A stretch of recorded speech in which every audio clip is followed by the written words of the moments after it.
ഇന്നിവിടെ ഈ നിമിഷം ദൈവശക്തി വെളിപ്പെടട്ടെ. ഇന്നിവിടെ ഈ നിമിഷം ദൈവശക്തി വെളിപ്പെടട്ടെ. ഇന്നും ജീവിക്കുന്ന യേശുവിന്റെ സാന്നിധ്യത്തെ ജനതകൾ കണ്ടിടട്ടെ. ഇന്നും ജീവിക്കുന്ന യേശുവിന്റെ സാന്നിധ്യത്തെ ജനതകൾ കണ്ടിടട്ടെ. കർത്താവിന്റെ കരബലം പൂർണ്ണമായി വെളിപ്പെടും, അത്ഭുതങ്ങൾ സംഭവിക്കട്ടെ. കർത്താവിന്റെ കരബലം പൂർണ്ണമായി വെളിപ്പെടും, അടയാളങ്ങൾ സംഭവിക്കട്ടെ. ഇന്നിവിടെ ഈ നിമിഷം ദൈവശക്തി വെളിപ്പെടട്ടെ.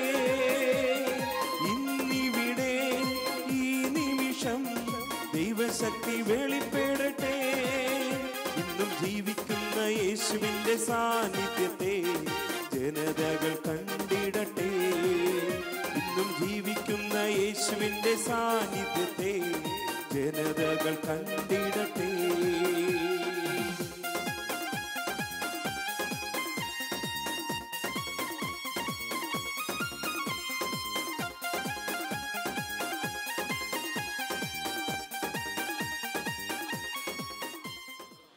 2005 ഒക്ടോബർ മാസത്തിൽ സെപ്റ്റംബർ മാസം അവസാനത്തെ ദിവസം ഞാൻ ഇങ്ങനെ പ്രാർത്ഥിക്കുക, ഈശോയെ വീണ്ടും ഒരു ഒക്ടോബർ കൂടി വരുന്നു, എന്താ മാതാവിന് പ്രത്യേകമായൊരു സമ്മാനം കൊടുക്കുക.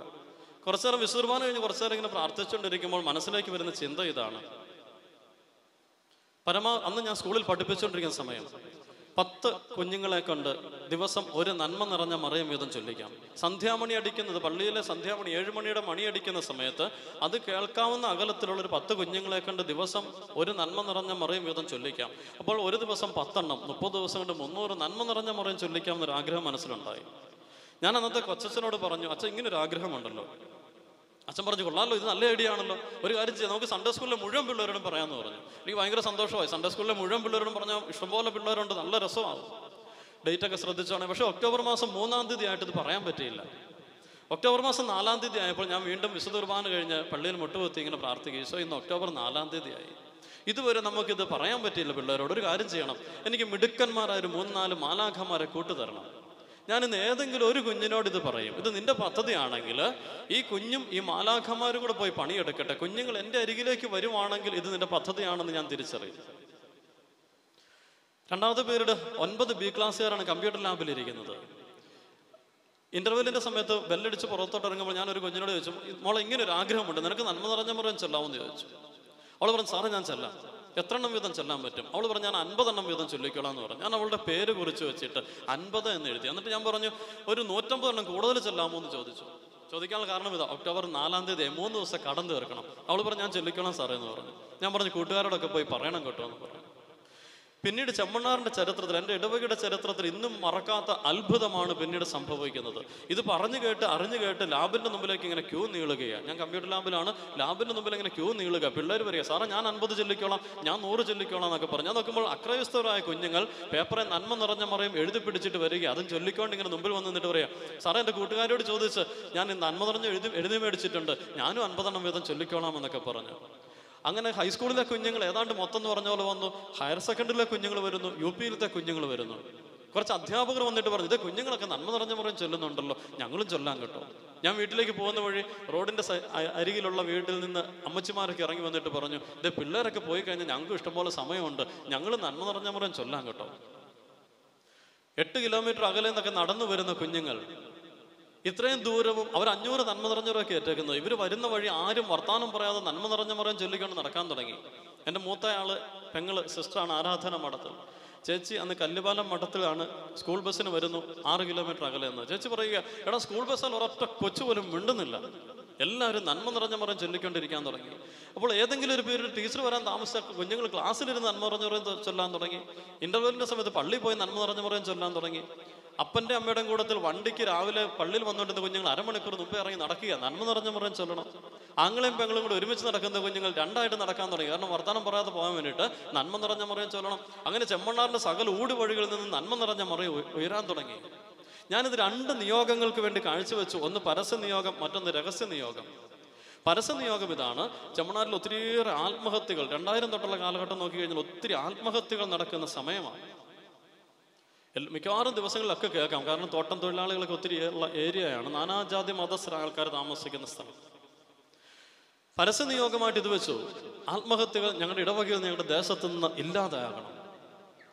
3-4 കിലോമീറ്റർ അകലുള്ള സ്റ്റേഷൻ പള്ളികളിലേക്കൊക്കെ ഈ കുഞ്ഞുങ്ങളെയും കൂട്ടിക്കൊണ്ട് 10-150 കുഞ്ഞുങ്ങൾ, 2 പേര് പോലും കാണിയാലെന്ന് പ്രതീക്ഷിച്ചെടുത്ത് 10-150 പിള്ളേരൊക്കെ ഞങ്ങളുടെ കൂട്ടത്തിൽ കൂടി ഞങ്ങൾ ഈ കുഞ്ഞുങ്ങളെ കൂട്ടിക്കൊണ്ട് 3-4 കിലോമീറ്റർ അകലെയുള്ള സ്റ്റേഷൻ പള്ളികളിലേക്ക് ജപമാല പ്രദക്ഷിണമൊക്കെ നടത്തി. ചെമ്മണാർ സെവൻറ്റ് സേവിയേഴ്സ് ഹയർ സെക്കൻഡറി സ്കൂളിൽ ഒരുപക്ഷെ ഒരു സ്കൂളിലും നടന്നിട്ടില്ലായിരിക്കാം. അങ്ങേയറ്റത്തെ മുറി മുതൽ എല്ലാ മുറിയിൽ കൂടെയും ഏതാണ്ട് 10-35 അധ്യാപകർ ചേർന്നൊരു ജപമാല റാലി നടത്തി. സ്കൂൾ വിട്ടു കഴിഞ്ഞപ്പോൾ എല്ലാ അധ്യാപകരും കൂടെ ചേർന്ന് ഓരോ മുറിയിൽ ഓരോ ക്ലാസ് റൂമിലും കയറി ഓരോ രഹസ്യങ്ങൾ ചൊല്ലി കാഴ്ചവെച്ച് കറങ്ങി വന്ന് ഞങ്ങൾ ദേവാലയത്തിൽ വന്നൊരു ജപമാല റാലിയൊക്കെ അവസാനിപ്പിച്ചു. അങ്ങനെ ജപമാല റാലികൾ നടക്കുന്നു, നന്മ നിറഞ്ഞ മറയങ്ങൾ നടക്കുന്നു. പരസ്യനിയോഗം അത്. രഹസ്യനിയോഗം ഇതാണ്. 8-ലും 9-ലും 10-ലും ഞാൻ പഠിപ്പിച്ചൊരു പെങ്കൊച്ച് മഠത്തിൽ ചേരുമെന്ന് എല്ലാവരും പ്രതീക്ഷിച്ചു. കയ്യിൽ ജപമാല ചുറ്റിയിട്ടുകൊണ്ട് നടക്കുന്നൊരു കൊച്ച്. ലാബിലോട്ട് കയറാൻ വരുമ്പോൾ ഇവളോട് ഞാൻ പറഞ്ഞിട്ടുണ്ട്, കൊച്ചെ കമ്പ്യൂട്ടർ ചെയ്യണമെങ്കിൽ സ്പീഡ് കിട്ടണമെന്നുണ്ടെങ്കിൽ കയ്യെന്ന ജപമാല എടുക്കാൻ ഞാൻ പറഞ്ഞിട്ടുണ്ട്. പക്ഷെ അവൾ പറയും ഇത് കുഴപ്പമില്ല, ഇത് കിടന്നോട്ടെന്നൊക്കെ പറയും. അങ്ങനെ മിടുക്കിയായ മരിയഭക്തിയായ പെങ്കൊച്ച് 10ാം ക്ലാസ്സിൻ്റെ റിസൾട്ടൊക്കെ വന്നു കഴിഞ്ഞിട്ട് +2-ൻ്റെ ക്ലാസ് തുടങ്ങിയപ്പോൾ ഇവളുടെ 2 കൂട്ടുകാർ മാത്രം എൻ്റെ അടുക്കൽ വന്നു. ഇവള് വന്നില്ല. ഞാൻ ചോദിച്ചു എന്തേ അവളെന്തെന്ന് ചോദിച്ചു. കണ്ടപാടെ സാർ അറിഞ്ഞില്ലേ അവൾ പെന്തക്കോസ്തായെന്ന് പറഞ്ഞു. എന്നെ സംബന്ധിച്ച് ഒത്തിരി വേദനിപ്പിച്ചൊരു വാർത്തയായിരുന്നു അത്. അന്ന് രാത്രി ഞാൻ വീട്ടിൽ പോയി ഒത്തിരി കരഞ്ഞു. കാരണം തിരുസഭയെ ഉപേക്ഷിച്ച് മാതാവിനെ ഉപേക്ഷിച്ച് ഈ കുഞ്ഞ് പോയി എന്നുള്ളത്, കൗദാശിക ജീവിതം ഉപേക്ഷിച്ച് പോയി എന്നുള്ളത് എനിക്ക് വളരെ വേദനാകരമാണ്. അന്ന് എല്ലാവരും കിടന്നു കഴിഞ്ഞപ്പോൾ ഞാൻ അന്ന് എൻ്റെ മുറിയിൽ മുട്ടുകുത്തി കരം വിരിച്ച് പിടിച്ച് നിന്ന് കരഞ്ഞുകൊണ്ട് പ്രാർത്ഥിക്കുന്നു എപ്പോഴും ഓർക്കുന്നു. ആരോ എന്നോട് പറഞ്ഞ് എൻ്റെ ഉള്ളിൽ ഒരു അറിവ് കിടപ്പുണ്ട്, 101 എത്രയും തേള മാതാവെ കരം വിരിച്ച് പിടിച്ച് പ്രാർത്ഥിച്ചാൽ ആ നിയോഗം സാധിച്ചു കിട്ടും എന്നോ എൻ്റെ ഉള്ളിൽ ഇങ്ങനെ ആരോ പറഞ്ഞു തന്നൊരു അറിവ് എൻ്റെ ഉള്ളിലുണ്ട്. അന്ന് ഞാൻ ആദ്യമായി മുട്ടുകുത്തി 101 എത്രയും തേള മാതാവെ ചൊല്ലി കാഴ്ചവെച്ച് കുഞ്ഞിന് വേണ്ടിയിട്ട്. ഇവിടെ ഞാൻ പല പ്രാവശ്യം വിളിപ്പിച്ചു, ലാബിൽ വിളിപ്പിച്ചു. ഇവള് പറഞ്ഞു സാറിന് ധൈര്യമുണ്ടെങ്കിൽ എന്നെ ഒരു ക്രിസ്ത്യാനിയാക്കാൻ പറഞ്ഞു. എന്നെ വെല്ലുവിളിച്ചു. അവൾ എന്നിട്ട് പറഞ്ഞതാ, എന്നെ തിരിച്ച് സാർ ഒരു ക്രിസ്ത്യാനിയാക്കുവാണെങ്കിൽ എൻ്റെ കൂട്ടത്തിലുള്ള എല്ലാവരും ഞാൻ ക്രിസ്ത്യാനികളാക്കിക്കോളാം എന്ന് പറഞ്ഞു. പറഞ്ഞാൽ നടക്കത്തില്ലെന്ന് മനസ്സിലായി. ഞാൻ പറഞ്ഞു, മോളെ ഇരുമ്പാണിമേൽ തൊഴിക്കുന്നത് നിനക്ക് ആപത്താണ് കേട്ടോ. അത് മാത്രം പറഞ്ഞ് അവസാനിപ്പിച്ചു. സാവൂളിനോട് പറഞ്ഞ വാക്കുകൾ. അപ്പോൾ രഹസ്യനിയോഗം ഇതാണ്. ഈ കുഞ്ഞിൻ്റെ തിരിച്ചുവരവ് സംഭവിക്കണം. ഈ നന്മ നിറഞ്ഞ മറിയങ്ങൾ മുഴുവൻ ഇവളുടെ തിരിച്ചുവരവിന് വേണ്ടിയിട്ടും രഹസ്യമായിട്ട് കാഴ്ചവെച്ചു. പരസ്യനിയോഗം ആദ്യം പറഞ്ഞതും. ഏതായാലും ഒക്ടോബർ മാസം അവസാനം എൻ്റെ കയ്യിലത്തെ കണക്ക് ഞാനൊന്ന് കൂട്ടി നോക്കി. 10 കുഞ്ഞുങ്ങളെ കണ്ട് 300 നന്മ നിറഞ്ഞ മറിയം ചൊല്ലിക്കാൻ പ്ലാനിട്ടെടുത്ത് 264 പേര് ചേർന്ന് 4,36,600 നന്മ നിറഞ്ഞ മറിയങ്ങൾ ചൊല്ലി കാഴ്ചവെച്ചു. ഇതെൻ്റെ കയ്യിൽ കണക്ക് കിട്ടിയത് മാത്രമാണ്. കാരണം ചൊല്ലി തീർത്ത് കഴിഞ്ഞിട്ട് പിന്നെയും കുഞ്ഞുങ്ങൾ നന്മ നിറഞ്ഞവരും ചൊല്ലിക്കൊണ്ടേയിരുന്നു. അതുകൊണ്ട് ലക്ഷക്കണക്കിന് നന്മ നിറഞ്ഞ മറിയങ്ങൾ ചെമ്മണാറ്റിൽ നിന്ന് ഉയർന്നു. ഫലം 2. എല്ലാവരെയും അത്ഭുതപ്പെടുത്തിക്കൊണ്ട് ഈ പെൺകുഞ്ഞിൻ്റെ തിരിച്ചുവരവ്. എനിക്ക് വളരെ അറിയാവുന്ന ഒരു കുടുംബത്തിൽ നല്ലൊരു കുടുംബിനിയായി 2 മക്കളുടെ അമ്മയൊക്കെ ആയിട്ട് അവളിന്ന് ജീവിക്കുന്നു. അവളുടെ ഒത്തുകല്യാണത്തിനും കല്യാണത്തിനും ഒക്കെ എന്നെ വിളിക്കുകയൊക്കെ ചെയ്തായിരുന്നു. 2ാമത്തെ അത്ഭുതം, പിന്നീട് ഏതാണ്ട് 10 വർഷങ്ങളോളം കഴിഞ്ഞിട്ടാണ് ചെമ്മണാറ്റ് പ്രദേശത്തൊരു ആത്മഹത്യ കേൾക്കുന്നത്. അത്രമാത്രം ആ ഒരു തിന്മ തുടച്ചു നീക്കി എല്ലാവരും ചെയ്ത് തങ്ങളെ പറ്റുന്ന രീതിയിൽ നന്മ നിറഞ്ഞ മറിയങ്ങൾ ഒരു ദേശം മുഴുവൻ ചൊല്ലി. അങ്ങനെയെങ്കിൽ നമുക്ക് നന്മ നിറഞ്ഞ മറിയം ചൊല്ലാനുള്ള എന്തുമാത്രം സമയമായിരിക്കും നമ്മൾ നഷ്ടപ്പെടുത്തി കളഞ്ഞതെന്ന് ഓർത്തു നോക്കിക്കേ. ഇന്നു മുതൽ നമുക്ക് തുടങ്ങാം. നന്മ നിറഞ്ഞ മറിയങ്ങൾ ചൊല്ലാൻ നമുക്ക് തുടങ്ങണം. യാത്രകളിലൊക്കെ നന്മ നിറഞ്ഞ മറിയം ചൊല്ലണം. അല്ലെങ്കിൽ നമുക്ക് ഇഷ്ടം പോലെ സമയമുണ്ട്, കണ്ടെത്തണം നന്മ നിറഞ്ഞ മറിയം ചൊല്ലാനുള്ള സാധ്യതകൾ. ജപമാല ചൊല്ലാൻ എന്തെങ്കിലും സാധ്യതയുണ്ടോ? ഒരു ജപമാല ചൊല്ലി പോരാ, സമയം കിട്ടിയോ അടുത്തത് ചൊല്ലാം. സമ്പൂർണ്ണ ജപമാല ചൊല്ലാനുള്ള നല്ല പരിശ്രമങ്ങൾ നമുക്ക് നടത്തിക്കൊണ്ടേയിരിക്കണം. നന്നായിട്ട് പരിശ്രമിക്കണം സമ്പൂർണ്ണ ജപമാല ചൊല്ലാൻ. എന്നിട്ട് സമയമുണ്ടോ വീണ്ടും ജപമാല ചൊല്ലണം. നമ്മുടെ സാധാരണതയിൽ നമ്മൾ ക്രൈസ്തവർ ഒത്തിരി ഭാഗ്യം ചെയ്തൊരു കൂട്ടർ, ഉറക്കം വരുന്നില്ലേ, ഉടനെ എന്നാ ചെയ്താൽ മതി? ജപമാല കയ്യിലെടുത്താൽ മതി അല്ലേ? നമ്മുടെ കുടുംബ പ്രാർത്ഥനയിൽ മിക്കവാറും അമ്മച്ചിമാരൊന്ന് ഉറങ്ങാൻ കിട്ടുന്നൊരു സമയമാണ് ജപമാല ചൊല്ലി തുടങ്ങുന്ന സമയം. ഇപ്പോൾ സംശയം ഉണ്ടെങ്കിൽ ഇപ്പം നമ്മളൊന്ന് ജപമാല ചൊല്ലാൻ തുടങ്ങിയാൽ മതി. അവിടെ ഇവിടെ ഇരുന്ന് എല്ലാം എന്നെ വിളിക്കാൻ തുടങ്ങും. എങ്ങനെ വിളിക്കും? ഇങ്ങോട്ട് പോരെ അല്ലേ? അവിടെ ഇരുന്ന് വിളിക്കാൻ തുടങ്ങും. കാരണം നമുക്ക് അന്നേരത്തന്നെ ഉറക്കം വന്നു തുടങ്ങും. രാത്രിയിലാണെങ്കിലും ഉറക്കം വരുന്നില്ല, ജപമാല എടുത്ത് ചൊല്ലി തുടങ്ങിയാൽ മതി. അങ്ങനെ ഉറക്കം വരുന്നുണ്ടെങ്കിൽ ഇന്നു മുതൽ നമുക്കൊരു തിരുത്തൽ വരുത്താം. നടന്നുകൊണ്ടൊക്കെ ജപമാല ചൊല്ലാൻ ശ്രമിക്കണം. അല്ലെങ്കിൽ മുട്ടുകുത്തുന്ന ജപമാല ചൊല്ലണം. മക്കളൊക്കെ കാണട്ടെന്നേ, നമ്മുടെ കയ്യിൽ കിടന്ന് ജപമാല മണികൾ തിരിയുന്നത് കുഞ്ഞുങ്ങൾ കാണണം. ഇന്ന് കുഞ്ഞുങ്ങൾക്ക് കാണാൻ മാതൃകകളില്ലാതെ പോവുകയാണ്. അപ്പനും അമ്മയും മുട്ടുകുത്തി നിൽക്കുന്നത്. നമ്മുടെ കാരണവന്മാർ ഒരുപക്ഷെ ഒരു പ്രായമായ അപ്പനും അമ്മയൊക്കെ ചൊല്ലുന്നത് നമ്മൾ കണ്ടിട്ടുണ്ടായിരിക്കും. നേരത്തെ ലുത്തിനിയ ചൊല്ലുമ്പോഴെങ്കിലും മുട്ടക്കുത്ത് നിൽക്കുമായിരുന്നു. ഇപ്പോൾ പുതിയ തലമുറയിലെ കാരണന്മാർ വന്നു കഴിഞ്ഞപ്പോൾ, അപ്പനും അമ്മയും വന്നു കഴിഞ്ഞപ്പോൾ ലുത്തിനിയ ചൊല്ലുമ്പോൾ പോലും മുട്ടുകുത്തി നിൽക്കാൻ പറ്റുന്നില്ല. അതുകൊണ്ട് എന്ത് വേണ്ടി നമ്മുടെ കൊച്ചു കുഞ്ഞുങ്ങൾക്ക് ഇപ്പോൾ ഭയങ്കര ക്ഷീണമാണ്. ഭിത്തിയ ചാരി ഇരുന്ന് കസേരയിലിരുന്ന് ഒക്കെയാണ് ഇപ്പോൾ ചൊല്ലുന്നത്. ഒന്ന് മുട്ടുകുത്തി നിൽക്കാൻ പോലും പറ്റുന്നില്ലെങ്കിൽ നമുക്ക് തുടങ്ങണം. ഉറക്കം വരുന്നുണ്ടോ? ജപമാല ചൊല്ലണമെങ്കിൽ മുട്ടുകുത്തി നിന്നും അല്ലെങ്കിൽ നടന്നുകൊണ്ടൊക്കെ ജപമാല ചൊല്ലാൻ പറ്റണം. ഞാൻ 2001, 2002 PGDCA പഠിക്കാൻ വേണ്ടി കുട്ടിക്കാനം IHRDയിൽ ചേർന്നു. എന്നിട്ട് IHRDയുടെ സിലബസൊക്കെ കുറച്ച് പേർക്കെങ്കിലുമൊക്കെ മനസ്സിലാകും. കുറച്ച് കമ്പ്യൂട്ടർ ഭാഷകളൊക്കെ പറഞ്ഞാൽ IHRDയുടെ സിലബസ് പരിഷ്കരിച്ച് ആദ്യത്തെ ബാച്ചിൽപ്പെട്ടതാണ് ഞങ്ങളൊക്കെ. ഒറാക്കിൾ, ലിനക്സ്, ജാവ, C++ എന്നൊക്കെ പറഞ്ഞുകൊണ്ട് നല്ല ഒന്നാന്തര സിലബസ് പരിഷ്കരിച്ച് വന്ന വർഷത്തിലെ ആദ്യത്തെ ബാച്ചാണ് ഞങ്ങൾ. ഞാൻ ആദ്യമായിട്ട് ലാബിലോട്ട് കയറുകയാണ്. അപ്പോൾ 40 പേരുടെ ബാച്ചാണുള്ളത്. 17,000 രൂപയാണെന്ന് ഫീസ്. വളരെ കഷ്ടപ്പെട്ട് പഠിക്കാൻ വേണ്ടിയിട്ട് എല്ലാവരും വന്നിട്ടുണ്ട്. ഞാൻ ആദ്യമായിട്ട് ലാബിലോട്ട് കയറുമ്പോൾ പഠിപ്പിക്കാൻ വന്ന ടീച്ചറിന് അറിയാം, എല്ലാവർക്കും എന്തെങ്കിലുമൊക്കെ കമ്പ്യൂട്ടർ കോഴ്സ് പഠിച്ചിട്ടാണ് വന്നിരിക്കുന്നത്. അന്ന് MS ഓഫീസൊക്കെ നിൽക്കുന്ന സമയം എല്ലാവരും എന്തെങ്കിലുമൊക്കെ കമ്പ്യൂട്ടർ പഠിച്ചിട്ടാണ് വന്നിരിക്കുന്നത്. ഞാനാട്ടെ ഈ സംഭവം കണ്ടിട്ട് പോലും ഇല്ല. ആദ്യമായിട്ട് ലാബിലേക്ക് കയറുക. അപ്പം ഞങ്ങളെ പഠിപ്പിക്കാൻ വന്ന ടീച്ചർ പറഞ്ഞു, എല്ലാവരും ഡോസിൽ ചെയ്തോ കേട്ടോ എന്ന് പറഞ്ഞു. ഡോസ് എന്ന് പറഞ്ഞാൽ കുറച്ച് പേർക്കെങ്കിലും മനസ്സിലാവും, വിൻഡോസിന് തൊട്ട് മുമ്പത്തെ ഓപ്പറേറ്റിംഗ് സിസ്റ്റം. എല്ലാവരും തന്നെ കമ്പ്യൂട്ടർ ഓൺ ചെയ്ത് ഡോസിൽ ചെയ്യാൻ തുടങ്ങി. ഞാനും ഇതിന് മുമ്പ് ഡോസ് എന്ന് കേട്ടിട്ടുണ്ട്. എന്നാണെന്ന് ചോദിച്ചു കഴിഞ്ഞാൽ, ചെറുപ്പത്തിൽ എന്നോ എന്നെ ആശുപത്രി കൊണ്ടുവന്നപ്പം 1 ഡോസ് 2 ഡോസ് എന്നൊക്കെ ആരോ പറഞ്ഞ് ഞാൻ കേട്ടിട്ടുണ്ട്, അല്ലാതെ ഡോസ് എന്ന് ഞാൻ കേട്ടിട്ടില്ല. ഇതാണ് എൻ്റെ ആദ്യത്തെ ലാബ് അനുഭവം. എല്ലാവരും ഓൺ ചെയ്ത് ചെയ്യാൻ തുടങ്ങിയപ്പോൾ ഞാനിത് മൊത്തത്തിലൊന്ന് നോക്കി, ഇത് എവിടെ പിടിച്ചാണ് ഓൺ ചെയ്യുന്നത് എന്നൊന്ന് നോക്കി. ഏതായാലും സന്ധ്യയായി, ഉഷസായി. 2ാം പ്രഭാതം, ആദ്യത്തെ ദിവസം കഴിഞ്ഞു. പഠിച്ച പണി 18 നോക്കി, ഇതൊന്നും പിടികിട്ടുന്നില്ല. ആദ്യത്തെ 3 മാസത്തിൽ പല പ്രാവശ്യം ഓർത്ത് നിർത്തിപ്പോയാലോ ഒന്ന്. പിന്നെ വാശിയായി, കാരണം തോറ്റിട്ടില്ല, തോറ്റ ചരിത്രം കേട്ടിട്ടില്ല. അതുകൊണ്ട് പിന്നെ വാശിയായി, ഇനി ജയിച്ചേ പറ്റത്തുള്ളൂ, ഇനി പുതിയ ചരിത്രമൊന്നും സൃഷ്ടിക്കാൻ താല്പര്യമില്ല. വാശിയായി. എനിക്കറിയാം ഞാനായിട്ട് പരിശ്രമിച്ച ഇച്ചിരി കഷ്ടപ്പാടാണെന്നറിയാം. ഇനി എളുപ്പമാർഗമുണ്ട്. ഏതാ? മറിയത്തെ പിടിക്കാം. കാരണം ചെറുപ്പം തൊട്ടേ സ്കൂളിൽ 1ാം ക്ലാസ് തൊട്ടേ കേൾക്കുന്നുണ്ട്. ആ ഉച്ചക്കത്തെ പ്രാർത്ഥനയൊക്കെ കഴിയുമ്പോൾ അവസാനിപ്പിക്കുമ്പോൾ നമ്മൾ എന്നായിരുന്നു അവസാനിപ്പിച്ചുകൊണ്ടിരുന്നത്? ബോധജ്ഞാനത്തിന്റെ സിംഹാസനമേ ഞങ്ങൾക്ക് വേണ്ടി അപേക്ഷിക്കണമേ. അത് കേൾക്കുമ്പോൾ ഒരു സന്തോഷം ഉണ്ടായിരുന്നു. കാരണം എന്നാ, പ്രാർത്ഥന തീർന്നു. ബോധജ്ഞാനത്തിന്റെ സിംഹാസനമേ ഞങ്ങൾക്ക് വേണ്ടി അപേക്ഷിക്കണമെന്ന് ചെറുപ്പം മുതൽ പ്രാർത്ഥിച്ചെങ്കിൽ അവൾ ബോധജ്ഞാനത്തിന്റെ സിംഹാസനമാണെന്ന് അറിയാവുന്നതുകൊണ്ട് അവളെ തന്നെ പിടിക്കാൻ തീരുമാനിച്ചു. പീരുമേടിന്റെ മലമുകളിൽ അന്ന് ഇഷ്ടംപോലെ പാറപ്പുറങ്ങൾ, ആരുമില്ലാത്ത സ്ഥലങ്ങൾ ഇഷ്ടംപോലെ ഉണ്ട്. അപ്പം ലാബിൽ നിന്നൊക്കെ വന്നു കഴിഞ്ഞാൽ പാറപ്പുറങ്ങൾ ഏതെങ്കിലുമൊക്കെ തേടിപ്പോകും, ആരുമില്ലാത്ത സ്ഥലങ്ങൾ. എന്നിട്ട് പാനസൊക്കെ തെറുത്ത് കയറ്റി വെച്ച് കൈവരിക്കുന്നത് ഇപ്പോഴും ഓർക്കുന്നു. ഇഷ്ടംപോലെ 100 ജപമാലകൾ ഇങ്ങനെ ചൊല്ലി കാഴ്ചവെച്ചുകൊണ്ട് ഇരുന്നു. രാത്രി 1 മണി വരെ ഇരുന്നൊക്കെ എന്തേരം പഠിക്കാനുണ്ടെങ്കിലും 10:30 ഞാൻ പഠനം അവസാനിപ്പിക്കും. എന്നിട്ട് പിന്നെ രാത്രി 1 മണിയും 1:30 വരെയൊക്കെ ഇരുന്ന് ജപമാല ചൊല്ലുന്ന ഓർക്കുന്നുണ്ട്. കുഞ്ഞുങ്ങളെ, അതുകൊണ്ട് പഠനത്തിലായിരിക്കുന്ന യൂത്ത് കുഞ്ഞുങ്ങളൊക്കെ ഓർക്കുക, പഠിക്കാൻ പറ്റുന്നില്ലേ? മറിയത്തെ പിടിക്കാം. അവൾ ബോധജ്ഞാനത്തിന്റെ സിംഹാസനമാണ്. ഏതായാലും ഫസ്റ്റ് സെമസ്റ്റർ റിസൾട്ട് വന്നപ്പം 40-ൽ 4 പേര് ജയിച്ചിട്ടുള്ളായിരുന്നു. അതിലൊരാളായിരുന്നു ഞാൻ. 2ാമത്തെ സെമസ്റ്ററിന്റെ റിസൾട്ട് വന്നപ്പോൾ 84% മാർക്ക് മേടിച്ച് ജയിച്ചത് എങ്ങനെയാണെന്ന് എനിക്കറിയത്തില്ല. മാതാവിന് അറിയാമെങ്കിൽ അറിയായിരിക്കും. അത്രയും അത്ഭുതകരമായിട്ട് മറിയം എന്നെ സഹായിച്ചെങ്കിൽ, അതുകൊണ്ട് നമ്മുടെ ജീവിതത്തിൽ ഏത് നിയോഗമാണ് വേണ്ടത്? ജപമാല ചൊല്ലിപ്പിടിക്കാം, അല്ലെങ്കിൽ നന്മ നിറഞ്ഞവരെ ചൊല്ലിപ്പിടിക്കാം. അങ്ങനെ മറിയത്തങ്ങ് പിടിച്ചാൽ തീർച്ച നമ്മുടെ ജീവിതത്തിലേക്ക് മറിയം ഇടപെടുക തന്നെ ചെയ്യും. കാരണം അവളുടെ മധ്യസ്ഥതയ്ക്ക് അത്രയ്ക്ക് ശക്തിയുണ്ട്. അത് നമ്മൾ കാനായിലെ വിവാഹ വിരുന്നിൽ കണ്ടതാ. ഈശോയോട് ചെന്നിട്ട് മറിയം പറയുന്നുണ്ട്, ഇതേ അവർക്ക് വീഞ്ഞില്ല, എനിക്കും നിനക്കും എന്ത്, എൻ്റെ സമയം ഇനിയും സമാഗതമായിട്ടില്ല. ഇത് കേൾക്കുമ്പോഴും മറിയം പറഞ്ഞു, അവൻ പറയുന്നത് പോലെ ചെയ്യുവൻ, അവൻ പറയുന്നത് പോലെ ചെയ്യുവൻ.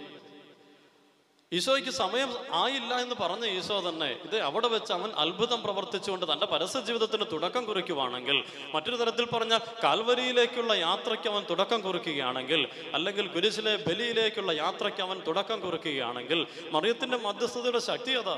അതുകൊണ്ട് നമ്മുടെ നിയോഗങ്ങൾ മുഴുവൻ മറിയത്തെ ഭരമേൽപ്പിക്കാം. അവൾ പറഞ്ഞാൽ ഈശോ കേൾക്കും, അവൾ പറഞ്ഞാൽ തീർച്ച ഈശോ കേൾക്കും. അതുകൊണ്ട് ആത്മാർത്ഥതയോടുകൂടി മറിയത്തെ പിടിക്കണം. 2009 വിവാഹമൊക്കെ കഴിഞ്ഞിട്ട് 2009 നവംബർ മാസം 28-ാം തീയതി വിവാഹമൊക്കെ കഴിഞ്ഞിട്ട് നവംബർ, ഡിസംബർ, ജനുവരി, ഫെബ്രുവരി, മാർച്ച്, ഏപ്രിലൊക്കെ ആയി. എതിലോടെങ്കിലുമൊക്കെ നമ്മളിങ്ങനെ പോകുമ്പം കാരണവന്മാരിൽ നിന്ന് പേരപ്പന്മാർ അല്ലെങ്കിൽ അമ്മച്ചിമാർ, സ്വന്തക്കാരിൽ നിന്നൊക്കെ ഒരു ചോദ്യം വരാൻ തുടങ്ങി. സാധാരണഗതിയിൽ നമ്മളോട് ചോദിക്കുന്നൊരു ചോദ്യമുണ്ട്. ഏത് ചോദ്യം?